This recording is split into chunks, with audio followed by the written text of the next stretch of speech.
মধুপুর বনে এক রাজ্য ছিল। সেই রাজ্যে বাস করত অনেকগুলো পাখি। সেখানে সবাই রোজ রাজকার্য করত। মধুপুর বনের ভালো ভালো কিছু পাখিগুলো ছিল সেই রাজ্যের মন্ত্রী। তাদেরকে নিয়ে বাঘ রাজা রোজ সকালবেলা মন্ত্রিসভা শুরু করত।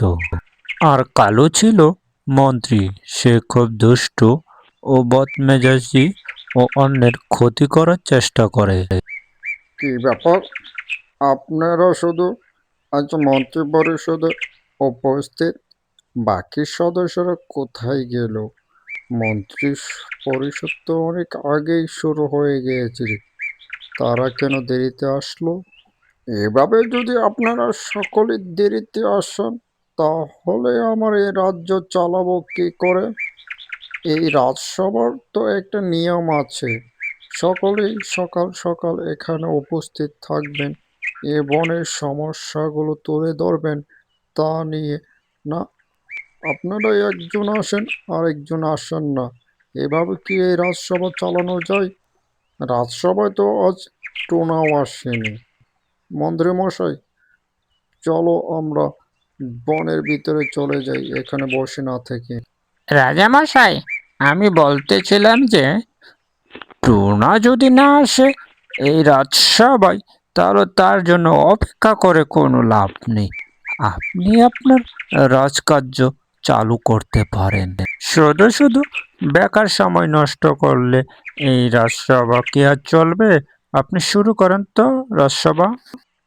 শোনো তাহলে তোমরা, এই রাজ্যে তো তোমরা অনেকে সবজি ও আবাদি ফসল চাষ করো। তোমরা এবছরে কে কি চাষ করেছো তা তো আমি জানি না।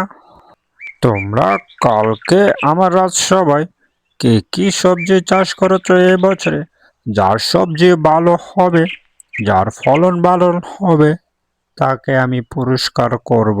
তোমরা সবাই আমার এই রাজসভার মধ্যে সকালবেলায় সকলেরই সবার সবজি নিয়ে উপস্থিত থাকবে। আমি খেয়ে দেখব কার সবজিগুলো ভালো। যে কিনা ফরমালিন মুক্ত ও টাটকা সবজি আমার কাছে নিয়ে আসতে পারবে, তাকে আমি সোনার মুদ্রা দিয়ে পুরস্কার ঘোষণা করব। এই কথাটা এ বনের সমস্ত পাখিদেরকে তোমরা জানিয়ে দিবে, কেমন? এবং টোনাকেও জানিয়ে দিবে। টোনা যেহেতু নেই এখানে। কি গো, তুমি আজকে রাজসভায় যাওনি? দেখি তুমি এদিকে দিক ঘুরছো, ব্যাপার কি? না গো টুনি দেবে, আজকে আমি রাজসভায় যাইনি, শরীরটা বেশ একটু ভালো নয়। শুনেছি রাজামশাই বলে টাটকা টাটকা সবজি নিয়ে যেতে বলেছে কাল। হ্যাঁ গো, তুমিও যা শুনেছ আমিও তো তাই শুনলাম।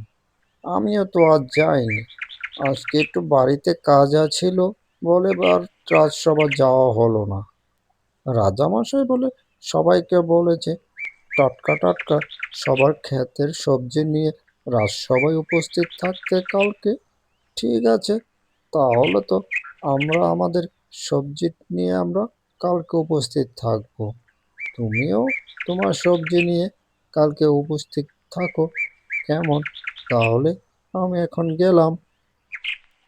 গিন্নি, তুমি কোনো চিন্তা করো না, কালকে রাজসভায় টুনিকে ছোট করে অপমান করে রাজামশাইয়ের কাছ থেকে সোনার মোহর আমি জিতেই আনবো।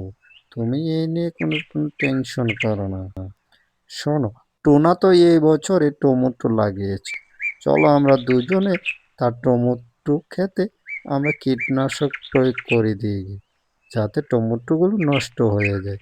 কালকে রাজসভার মধ্যে যখন ও টমেটো নিয়ে যাবে, রাজামশাই যখন টমেটো খাবে তখন দেখবে টমেটোগুলো নষ্ট, কোনো টমেটোই নেই। তারপরে আমার এই গাজর খেয়ে রাজামশাই অনেক খুশি হয়ে আমাকে সোনার মোহর দিয়ে দিবে। তুমি চলো, এখানে দাঁড়িয়ে দাঁড়িয়ে গল্প না করে, সময় নষ্টটুকু না করে আমরা চলো টুনার টমেটো খেতে চলে যাই। গিন্নি গিন্নি, দেখো টোনার খেতে কত সুন্দর সুন্দর টমেটো হয়েছে, এগুলো নিলে সবাই তো রাজামশাই তাকে মোহর দিয়ে দিবি, আমি তো তাকে হতে দেব না। আমি এগুলোর মধ্যে এখন খারাপ করে দেব, যাতে রাজামশাই তাকে মোহর না দেয়। এই বলে বজ্জাত কালু ও কাকলি দুজন মিলে টুনার টমেটো ক্ষেতগুলো নষ্ট করে ফেলে। পরের দিন সকালে বেলায় রাজসভায় সবাই মিলে যার যার ক্ষেতের এক একজন এক একটি করে সবজি নিয়ে রাজসভায় রাজার সামনে হাজির হয়। এগুলো খেয়ে রাজা তখন বলল যে আজকের বিজয়ী পুরস্কার ঘোষণা করা হবে টোনাকে। টোনার সবজি সবচেয়ে ভালো। রাজামশাই, তা কি করা হয়? আপনি কীটনাশক যুক্ত খাবার খেয়ে যদি বলেন খাবার 1 নম্বর হয়েছে, তা তো মানতে পারি না। আহা মন্ত্রী, তুমি অবশেষে স্বীকার গেলে। তাই তো বলি, এ বনের মধ্যে ফল ফুলের মধ্যে কীটনাশক দেয় কে? আমার এই রাজসভায় রোজ একটা না একটা কমপ্লেন আসতেই থাকে। ফলে এটা মেশানো হয়েছে, ফল পচে গেছে, সবজি পচে যাচ্ছে। তাই তো বলি, এই বনে তেমন তো হওয়ার কোনো কথা নয়। তাই তো তুমি এই কাজ করছো না। শোনো, আমি বুদ্ধি করে এই পুরস্কার ঘোষণা করি, যাতে এই ফলে কীটনাশক মেশানো লোকটাকে আমি ধরতে পারি। শোনেন, রাজসভায় উপস্থিত সমস্ত সদস্য মণ্ডলীগণরা, আমাদের এই বনের ভিতরে যে কীটনাশক মিশিয়েছে সে হলো আমাদের মন্ত্রী মশাই। তাই তাকে শাস্তি স্বরূপ কি দেওয়া যায় আপনারাই বলুন তো। তাকে শাস্তি স্বরূপ দেওয়া হলো, এই বনে সমস্ত ফাঁকা জমিন আছে, সমস্ত জমির ভিতরে সে সবজি চাষ করবে, ফল ফুল চাষ করবে, তা আমাদেরকে বিনামূল্যে খাওয়াবে। এটাই তার শাস্তি। আহা হা হা।